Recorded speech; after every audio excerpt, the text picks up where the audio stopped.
Baik, Assalamualaikum warahmatullahi wabarakatuh. Perkenalkan, nama saya Jihan Arifah. Di sini saya akan membawakan materi mengenai GRC atau Governance, Risk and Compliance. Baik, langsung saja masuk ke materinya. Yang pertama yaitu ada definisi GRC. Nah, dari beberapa definisi yang dikembangkan, misalnya dari OCEG atau Open Compliance and Ethics Groups, ini mengatakan bahwa suatu GRC itu adalah kumpulan kemampuan yang terintegrasi yang mana memungkinkan suatu organisasi itu untuk mencapai tujuan dengan andal, mengatasi ketidakpastian, dan bertindak dengan integritasnya. Nah, juga GRC ini merupakan suatu model manajemen yang mempromosikan penyatuan kriteria, komunikasi, dan kolaborasi antara berbagai penanggung jawab dalam pengelolaan organisasinya. Dan juga governance, risk, and compliance ini merupakan 3 pilar yang bekerja sama untuk mencapai tujuan yang meyakinkan bahwa organisasi itu memenuhi tujuannya.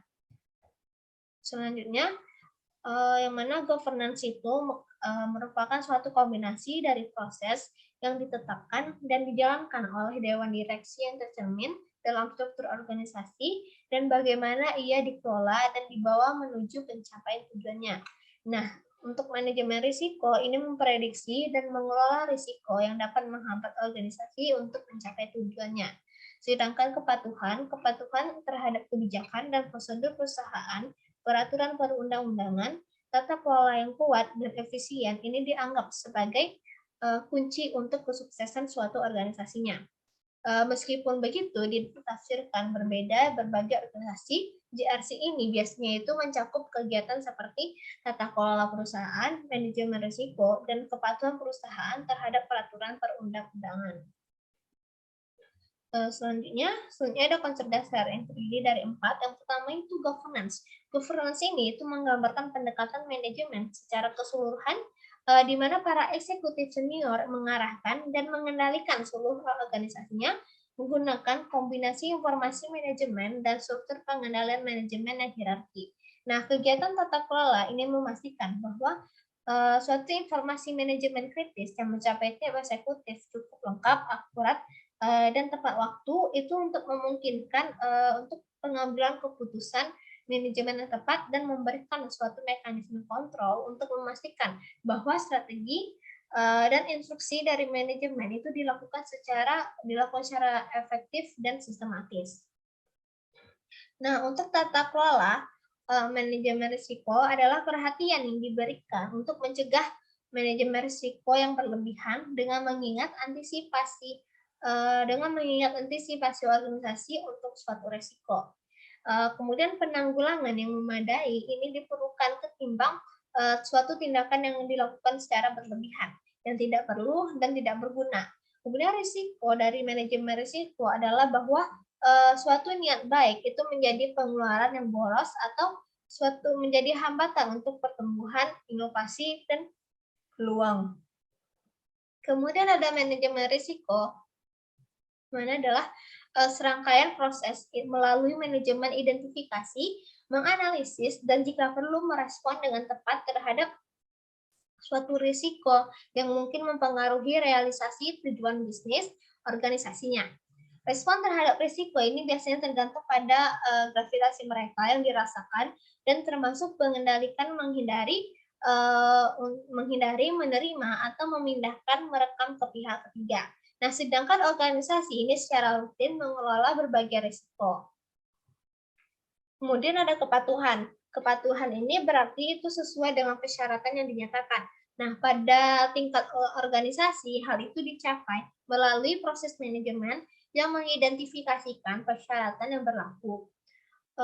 Untuk menilai keadaan kepatuhan, menilai risiko, dan biaya potensi ketidakpatuhan terhadap suatu biaya yang diproyeksikan untuk mencapai kepatuhan, dan karenanya memprioritaskan dana dan memulai tindakan korektif yang dianggap perlu.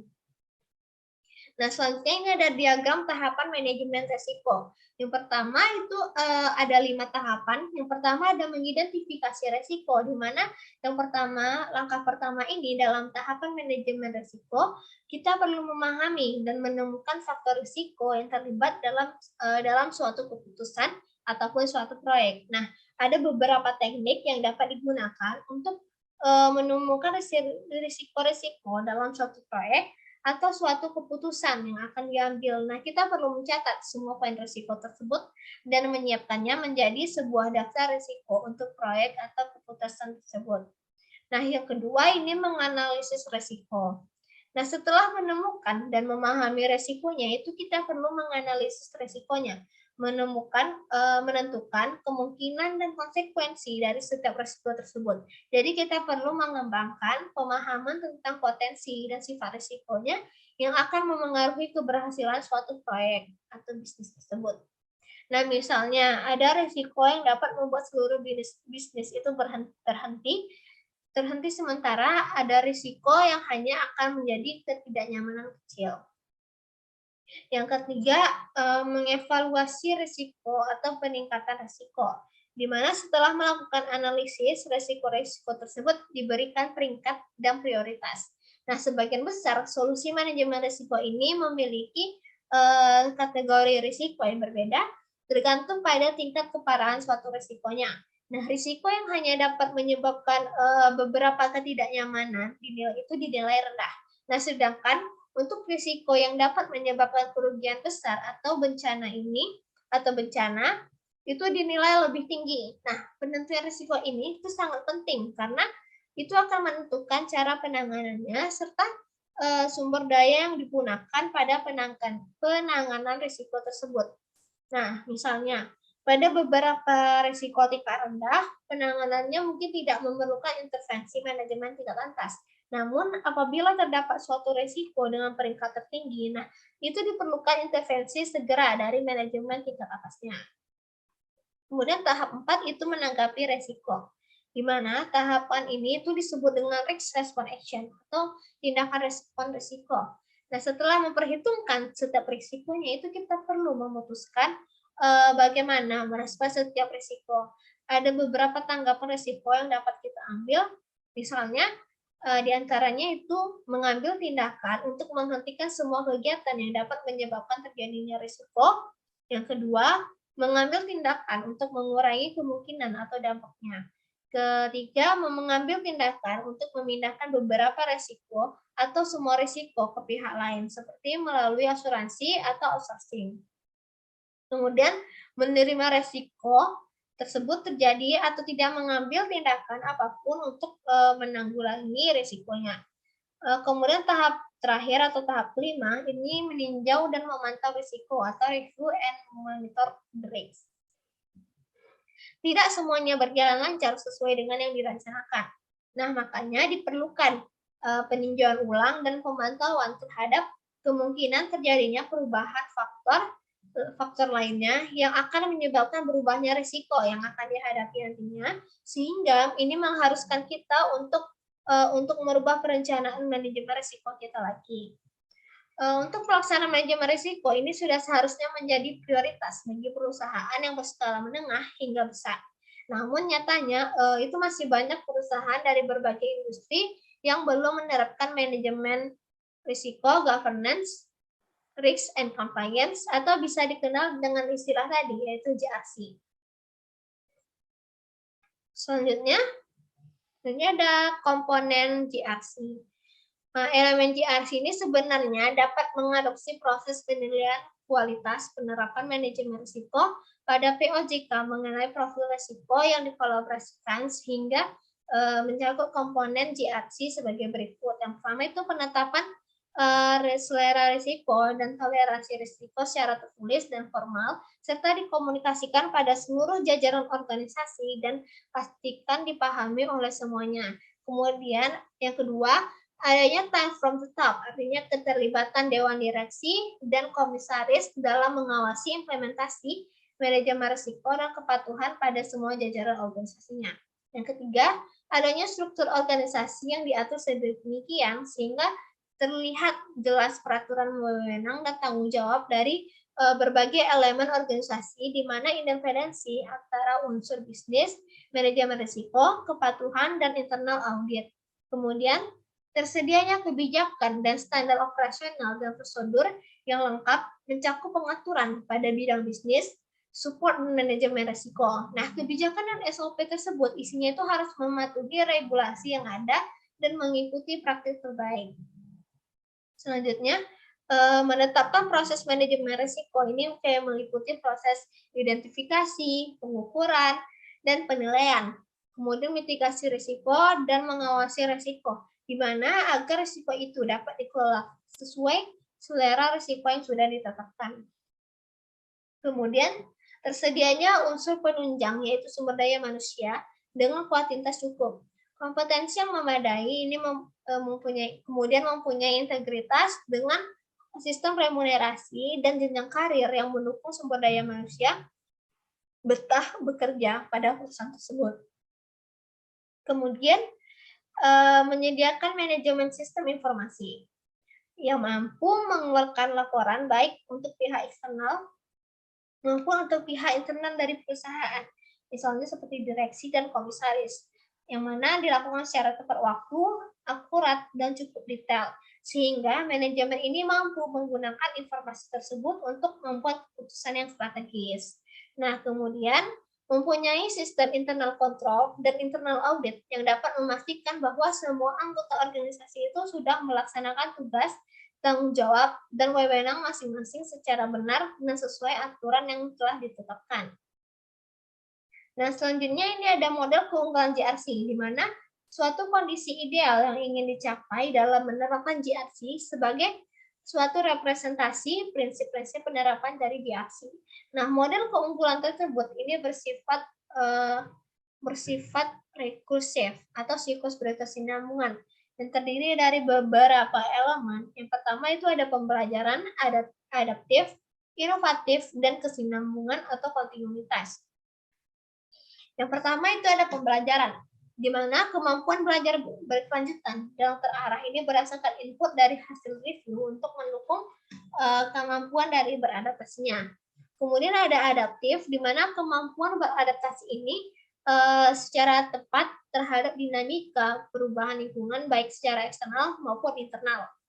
Kemudian ada inovatif, di mana suatu kemampuan mencari solusi atas tantangan yang dihadapi dan tujuan yang ingin dicapai secara efektif dan efisien untuk mendukung kemampuan yang beradaptasi. Selanjutnya ada kesinambungan atau kontinuitas, di mana kemampuan melakukan review dan tindakan koreksi secara konsisten untuk memperbaiki proses dan hasil akhirnya. Nah, selanjutnya ada manfaat model keunggulan JRC. Ini ada 3 manfaat. Yang pertama itu keunggulan kompetitif yang berkelanjutan, di mana peningkatan nilai organisasi melalui penetapan fokus corporate strategy yang baik itu dapat mendukung terciptanya inovasi dan keunggulan diferensiasi yang tidak dimiliki oleh pesaingnya. Nah, inovasi ini merupakan keunggulan kompetitif bagi organisasi. Yang kedua, tingkat dalam pengambilan keputusan. Nah, pengambilan keputusan secara terpadu dan tepat sasaran itu dilakukan dengan mempertimbangkan misalnya informasi penting yang relevan, risiko yang akan dihadapi, dan regulasi yang berlaku serta kekuatan intuisi bisnis. Yang ketiga itu efektif dan efisien atas sumber daya yang dimiliki, di mana efektivitas dan efisien waktu serta sumber daya yang diperlukan untuk melakukan aktivitas-aktivitas organisasi yang didukung oleh kesamaan pandangan, bahasa, dan pengukuran. Selanjutnya, kondisi ideal setiap elemen model keunggulan JRC ini tercermin dalam komponen keunggulan seperti proses, people, and tools. Nah, sebagaimana tergambar pada ilustrasi di slide ini. Nah, masing-masing komponen keunggulan ini terdiri dari beberapa kriteria. Itu komponen keunggulan proses ini memiliki 4 kriteria. Untuk komponen keunggulan people atau sumber daya manusia memiliki 3 kriteria dan komponen keunggulan tools atau metodologi dan sistem informasi memiliki 2 kriteria. Nah, berikut ada penjelasannya, di mana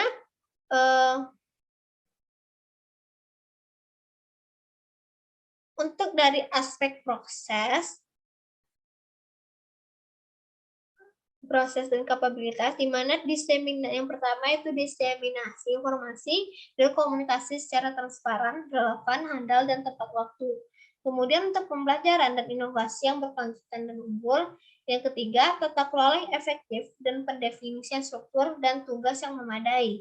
Yang keempat, manajemen risiko yang efektif dan melekat pada strategis bisnis yang berkelanjutan. Untuk aspek people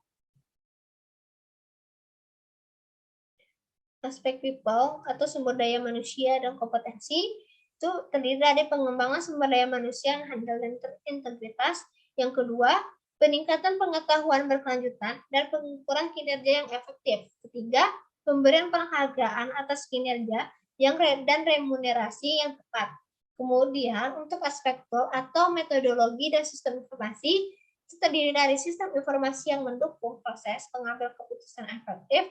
Yang kedua, sistem pengawasan yang efektif untuk memantau deviasi atas objektif dan ancaman baru.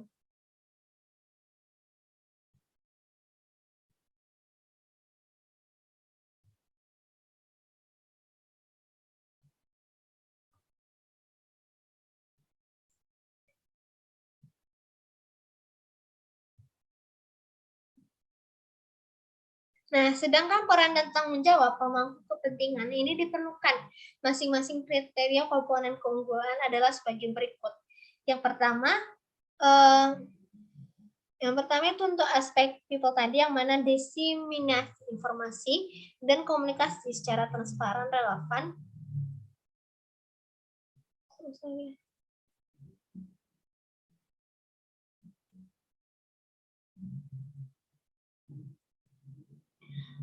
Misalnya ada peran dan tanggung jawab pemangku kepentingan, diperlukan masing-masing kriteria komponen keunggulan. Nah, untuk diseminasi informasi dan komunikasi secara transparan, relevan, handal, dan tepat waktu, ini ada peran dan tanggung jawab pemangku kepentingannya. Yang pertama itu ada masyarakat, mendapatkan informasi yang cukup dan melaporkan setiap pelanggaran yang dilakukan oleh entitas sesuai hukum yang berlaku. Kedua, terdapat regulator, ini untuk memastikan terdapat aturan hukum yang berlaku serta mengawasi pelaksanaannya. Yang ketiga, ada dewan komisaris, di mana untuk melakukan pengawasan yang memastikan terdapat publikasi informasi kepada pihak eksternal yang memadai, termasuk kepada pemegang saham minoritas. Yang keempat, ada direksi atau si pelaksana. Ini untuk melakukan pelaporan dan memastikan diseminasi informasi dilakukan dengan syarat transparan kepada pemangku kepentingan melalui media komunikasi resmi. Yang kelima, manajemen melakukan identifikasi, pemrosesan, dan diseminasi informasi secara harian. Nah, misalnya untuk pembelajaran dan inovasi yang berkelanjutan dan unggul, ini memiliki peran untuk masyarakat sebagai penyedia sumber informasi tentang konteks terkini, potensi perubahan konteks organisasi, serta peluang informasi organisasi. Yang kedua, untuk regulator. Nah, regulator ini itu menginformasikan rancangan transformasi kebijakan dan regulasi, serta itu melibatkan organisasi dalam melakukan perumusannya. Kemudian ketiga, ada Dewan Komisaris. Ini melakukan pengawasan terhadap transformasi dan pengendalian risiko yang melekat pada perubahan yang dijalankan organisasi. Kemudian yang keempat, direksi. Ini mendukung transformasi dengan risiko yang terukur dan mengintegrasikan dengan sistem penilaian kinerja dan sistem manajemen pengetahuan. Yang kelima, ada manajemen, itu bersikap kritis dan kreatif dalam mengidentifikasikan dan melaksanakan transformasi yang dibutuhkan secara terstruktur dan sistematis dengan tetap berkomitmen pada nilai-nilai suatu perusahaannya, etika bisnis, dan kepatuhan terhadap peraturan. Baik, itu tadi beberapa contoh untuk peran dan tanggung jawab dari beberapa komponen dari aspek people, tools, dari beberapa Baik, tadi ada beberapa dari tiga aspek.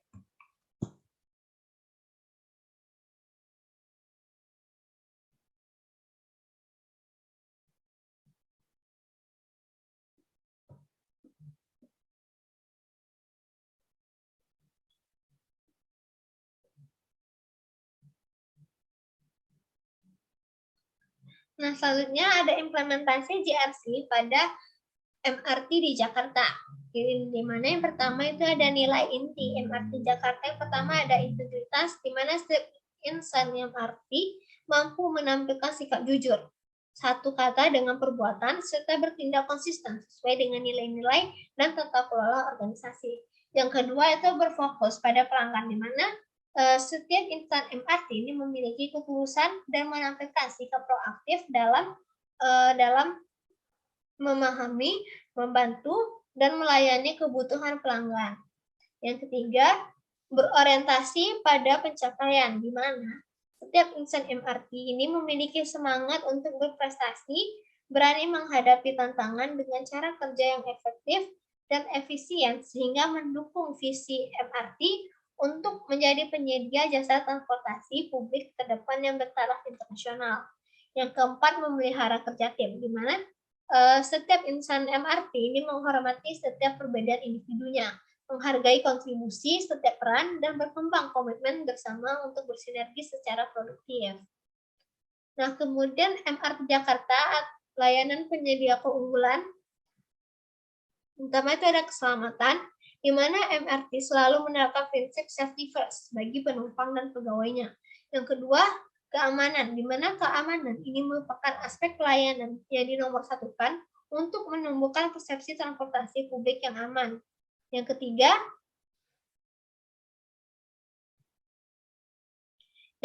berorientasi pada pencapaian, di mana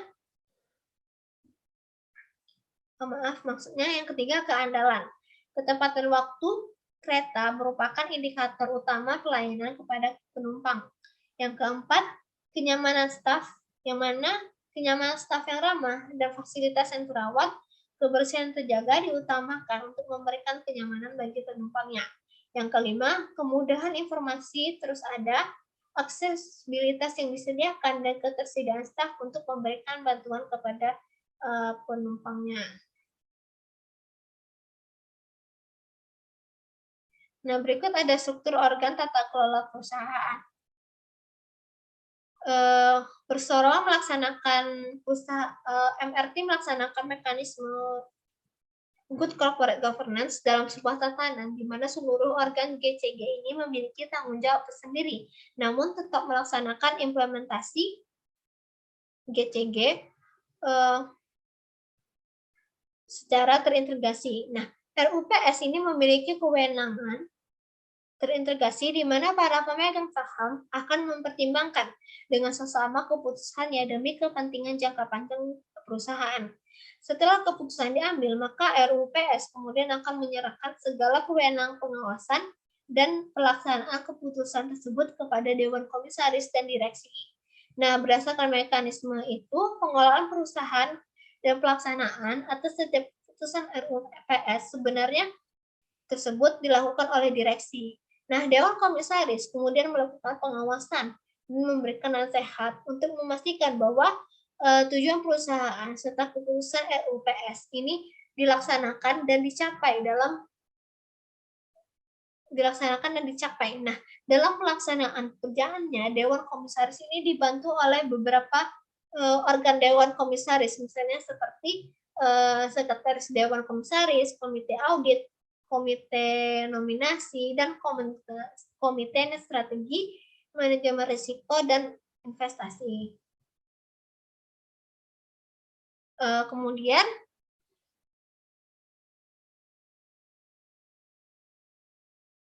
direksi ini juga bertanggung jawab atas pengelolaan perseroan yang akan dibantu dalam menjalankan tugas pengurusan tersebut oleh sekretaris perusahaan. Nah, internal audit dan satuan kerja lain yang menjalankan fungsi kepengurusan perusahaan. Dan di samping itu juga, perseroan ini melakukan audit independen terhadap penyajian laporan keuangan yang dilakukan oleh akuntan publik. Nah, proses ini itu menjadi penting, di mana Suatu laporan keuangan menjadi salah satu informasi fundamental yang mencerminkan kinerja perseroan dan pengelolaan yang dilakukan manajemen. Nah, selanjutnya terdapat model 3 lini pertahanan. Ini telah diterapkan luas sebagai model yang sangat membantu memperjelas peran dan tanggung jawab dalam menjalankan pengendalian dan pengelolaan risiko organisasi. Nah, sesuai namanya, model ini membagi 3 lini dalam pengelolaan risikonya dan pengendalian. Yang pertama itu ada manajemen operasional, fungsi-fungsi pemantau risiko, dan fungsi audit internal. Nah, untuk senior manajemen sebagai lini pertama adalah pemilik dan pengelola risiko dan pengendalian. Nah, manajemen ini mencakup manajemen pada fungsi-fungsi inti, misalnya fungsi logistik, produksi, pemasaran, penjualan, dan pelayanan, dan maupun fungsi-fungsi pendukung lainnya. Nah, senior manajemen ini itu bertanggung jawab untuk menjalankan suatu kegiatan dan mencapai tujuan organisasinya.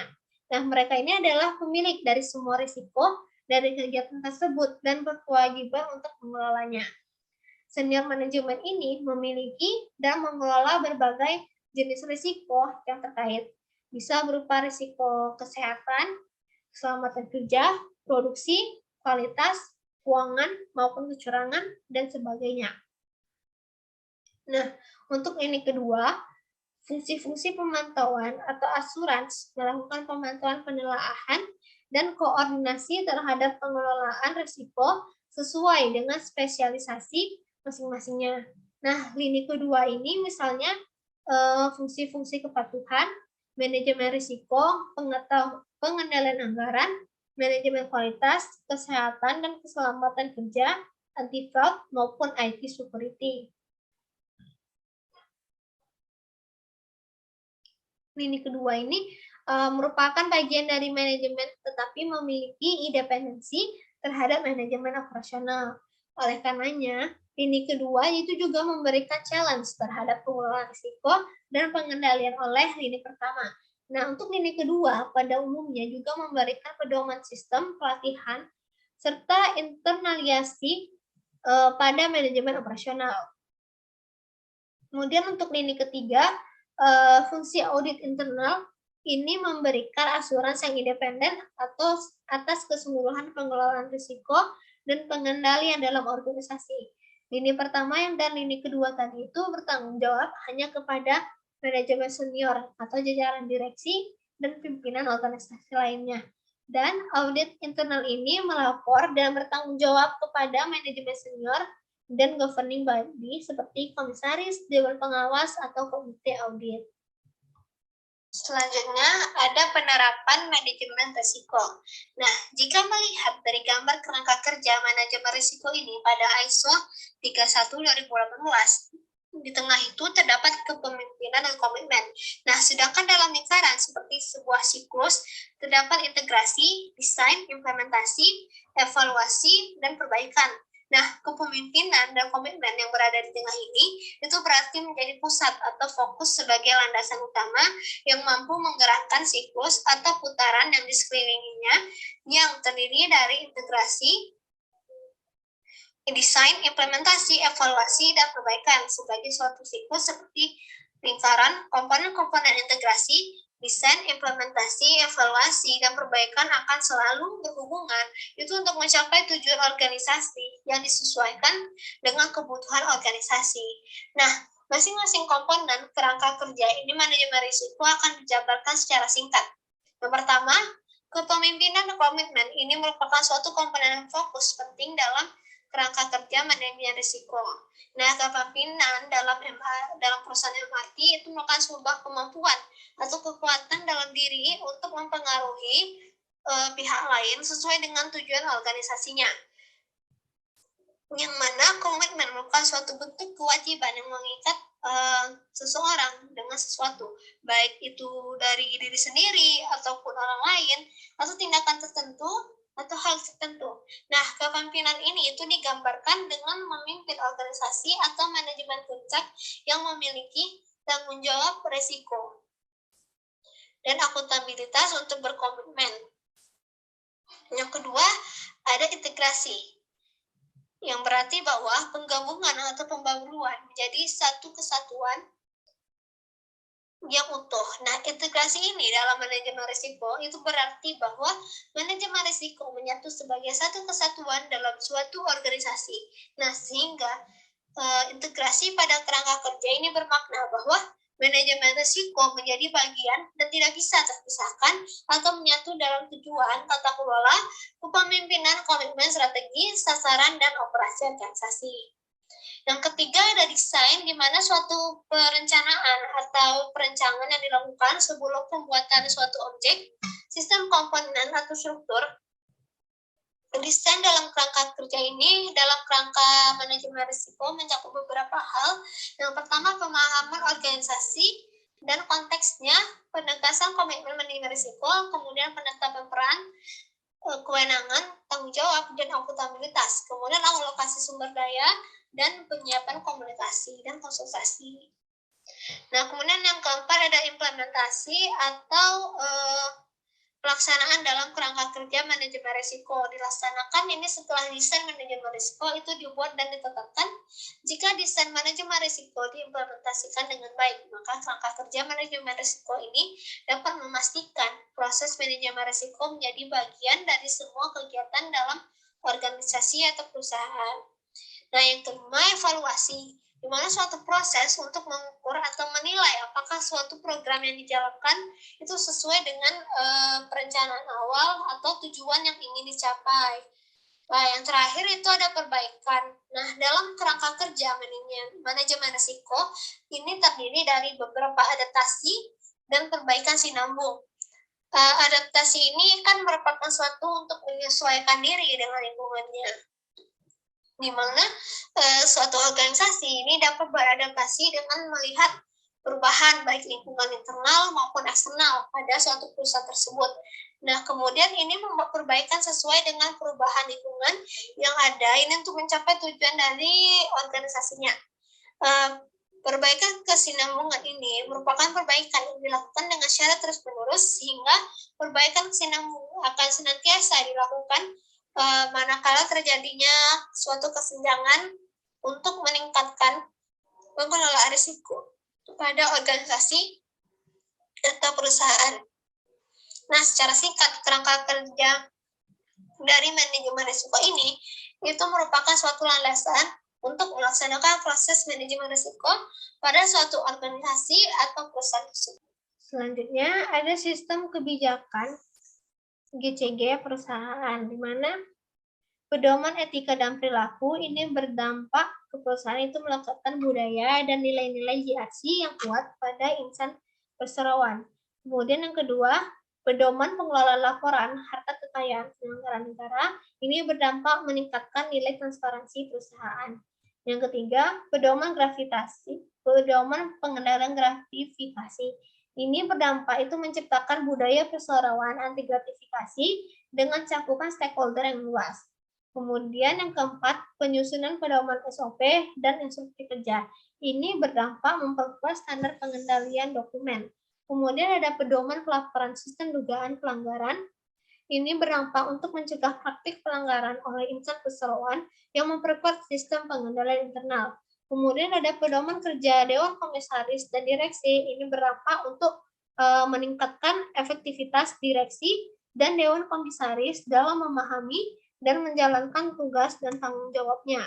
Nah, kemudian ada pedoman benturan kepentingan, di mana berdampak pada perusahaan itu melekatkan budaya dan nilai-nilai GRC yang kuat pada insan perusahaannya. Nah, selanjutnya yang terakhir ada penerapan kepatuhan perusahaan. Yang pertama itu melaksanakan evaluasi dan memberikan saran dalam rangka untuk meningkatkan kualitas pelaksanaan fungsi kepatuhan kepada direksi. Kemudian ada mewujudkan terlaksananya budaya kepatuhan. Ketiga, mendukung terciptanya budaya kepatuhan seperti pengelolaan risiko kepatuhan. Kemudian evaluasi efektivitas, kecukupan, dan kesesuaian kebijakan dengan peraturan perundang-undangan yang berlaku. Yang kelima, melakukan review ulang atau rekomendasi penginian dan penyempurnaan kebijakan.